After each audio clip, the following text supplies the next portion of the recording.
Hello, good morning. And for today natin ngayong araw na to, ang payo nito may kinalaman ulit din sa mga personal tips or payo ko nung nakaraang linggo, no? Or actually nung buong month of February, no?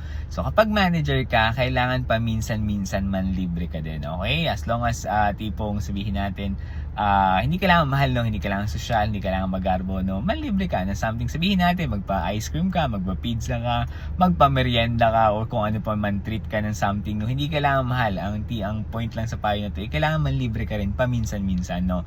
Hindi naman kailangan every month, hindi naman kailangan every week, no? Sabihin natin may small wins kayo bilang team, no? Or sabihin natin na-achieve nyo yung target ng team, or sabihin natin kinulang yung performance niyo. Kung kahit ano pa man yan, no? Basta kailangan paminsan-minsan manlibre ka, no?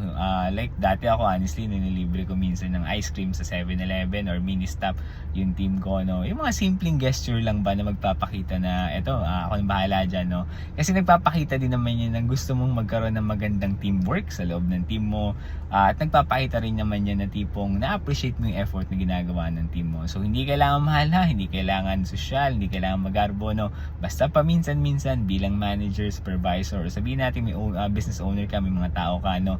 Paminsan-minsan mang libre ka, dahil makakatulong din naman yan sa pagbibuild ng teamwork sa inyong alam mo na, grupo. Okay, so yun lang yung aking personal tip at personal payo, no? Kung nagugustuhan mo yung mga content ko, huwag manimutan supportan ako dito sa Facebook, TikTok at YouTube.